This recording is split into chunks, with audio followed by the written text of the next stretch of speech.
Bueno, y en esto de hacer balances, nos toca ahora hacer el balance con Barbie Favant. ¿Cómo andas, Barbie? Buen día, ¿qué tal? Un balance de un año de muchas luchas, de muchas peleas. Algunas conquistas y otras quedaron pendientes para el año próximo, ¿no? Pero creo que un año que estuvo marcado, por ejemplo, por lo que fue la discusión por el aborto, ¿no? Sí, en realidad fue un año bastante complejo que arrancó, sí, por el aborto. Bueno, hoy creo que ayer hubo una pequeña conquista que fue la paridad en el Consejo, que ya mencionaban recién. Pero sí, el año empezó así, discutiendo por el aborto, en realidad discutiendo por feminismo, porque lo que empezó a pasar es que se empezó a poner mucho ojo en lo que los medios de comunicación, sobre todo nacionales, cubrían las noticias que tenían que ver con la violencia de género.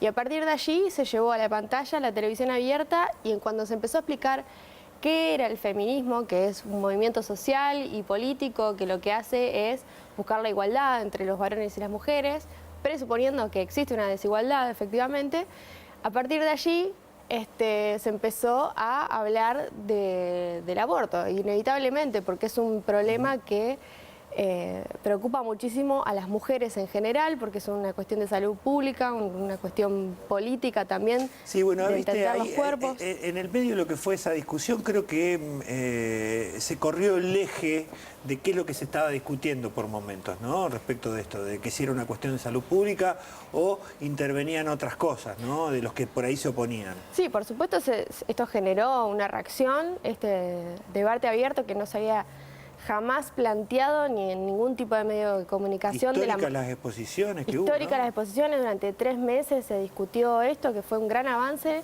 para la campaña por el aborto legal, seguro y gratuito. Fue la 7ª vez que se presentó en la Cámara de Diputados y fue la primera vez que se discutió a nivel nacional. Entonces, por supuesto, hubo un montón de grupos que no estaban para nada de acuerdo, que finalmente, bueno, terminaron ganando en el Senado.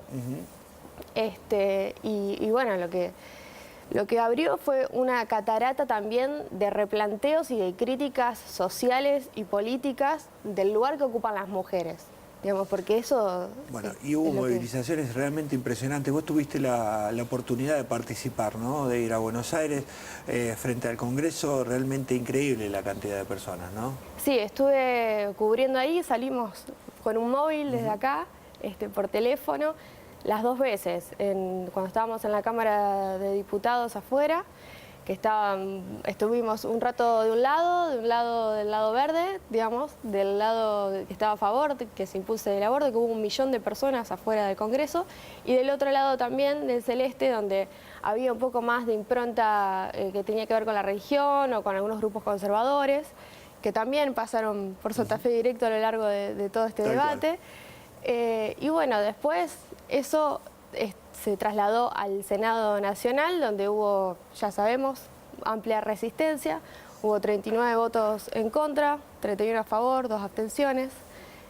También se empieza se pone el ojo a ver qué es lo que votaron los senadores santafesinos también. Recordemos, María de los Ángeles Cagnú votó a favor, Carlos Reutemann votó en contra y Perotti se abstuvo. Sí, presentó un proyecto alternativo, pero no terminó definiendo en esa votación, ¿no? Así es, se mantuvo al margen de esa discusión y bueno, eso se verá mejor el año que viene, cómo se refleja en la carrera de cada uno. Yo creo que este tema sigue vigente para el año que viene, que va a ser un año de elecciones. Sí, yo creo que hay algo que ha cambiado, que es que hay temas que... en los que los políticos se van a tener que pronunciar o seguramente se los va a preguntar, se los va a indagar el año que viene que va a haber elecciones, ¿no? Que va a haber campañas, ¿no? Y yo creo que va a ser una pregunta ineludible a la hora de hablar, porque es el lugar que ocupan las mujeres en la sociedad. Para algunos tiene que ver con la familia, para otros tienen que ver con los lugares políticos que ocupan las mujeres, para qué son los cuerpos de las mujeres en la sociedad, quiénes son las dueñas o los dueños de esos cuerpos.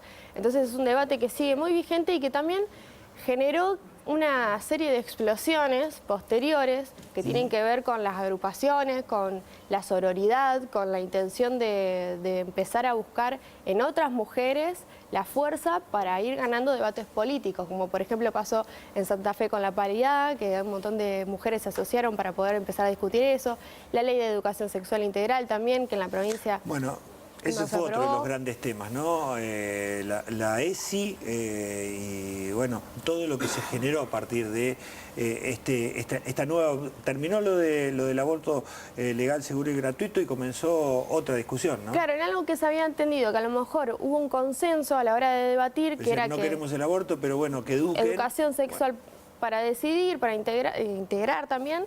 Pero finalmente, cuando llegó la hora de empezar a discutir eso, también hubo una resistencia con la Ley de Educación Sexual Integral. Empezaron a aparecer todos estos conceptos, que perspectiva de género, que ideología de género, que tienen que ver en realidad con el feminismo, digamos. Me parece que es la resistencia en general a eso, a discutir que hay una desigualdad entre varones y mujeres. A muchos les incomoda que se empiece a discutir estos temas, porque cuando la mujer empieza a discutir la ley de educación sexual integral, el aborto, todo, se empieza a discutir todo lo demás. Se empieza a discutir qué lugar ocupa la mujer en la política, qué lugar ocupan las mujeres en los cargos públicos y demás. Hay un montón de cuestiones. Y finalmente llegamos a fin de año con una bomba tremenda, como fue la de Telma junto a las actrices, en esto que hablábamos de mujeres asociándose para poder ganar terreno. Telma Fardín, bueno, expone esta violación con una denuncia pública y una denuncia penal, también eso es importante destacarlo. Y bueno, esto generó una ola de escraches en distintos ambientes, un montón de mujeres que tenían muchísimas cosas guardadas, que a lo mejor habían hecho una denuncia y nadie las escuchó en ese momento, que a lo mejor no pudieron denunciar, un montón de casos distintos. Hablábamos con Susana Charotti en estos días, desde Santa Fe Directo, y bueno, nos comentaba, por ejemplo, algunos datos que tienen que ver con el abuso sexual infantil en la provincia. Ella dice que hay una epidemia.